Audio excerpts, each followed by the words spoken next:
I wanted to ask you two specific things. One is about Goma. You said the fighting around Goma. Yeah. And you also said that the UN has become sometimes associated with member states. So with this new intervention brigade, there's a lot of discussion of whether this makes either the UN mission a party to an armed conflict. There's been a lot of, the M23 has said if they're attacked, they'll shoot back. They've said it openly. And I wonder, what's the kind of security aspect of a change in the mandate to actually neutralize armed groups? And then just on Syria, I was told by OCHA to ask you, so I'm going to ask you. There was supposedly a threat by the ISIS group to humanitarian groups in a place called Jarabulus and also in Al-Raqqa to get out or face being killed. And so OCHA said they haven't, that DSS is the one to ask about security incidents. So I'm wondering, do you have any role in the in at least tracking the danger to the international NGOs that were led into Syria, and what can you say about this Jarabulus ISIS situation? I can't say specific about that, Matthew.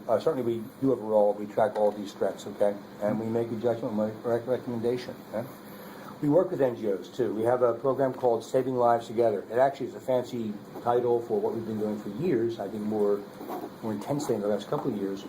But as we work with NGOs, who of course are implementing partners of UN agencies, and their work is important to us to get our job done. So we will provide them with security advice of what to do.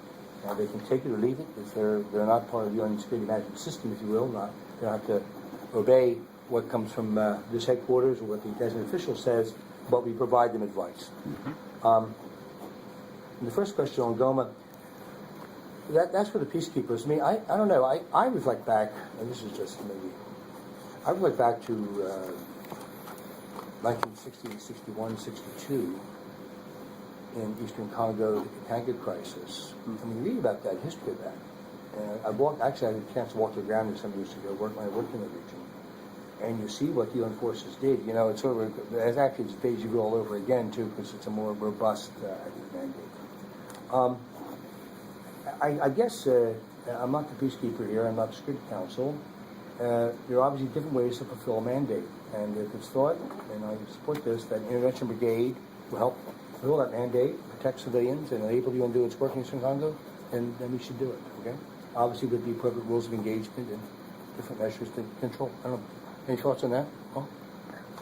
I mean, the change of posture will definitely influence decisions of parties to the conflict on using violence against the UN. Mm-hmm. These changes of their intention is just one of the components. I mean, we acknowledge that it may change, and then we work on what we need to do to manage the risk that may be created from that. So it doesn't create a totally different situation. It just changes some of the variables, and we react to it. And so that's how it works, and that's how we go forward.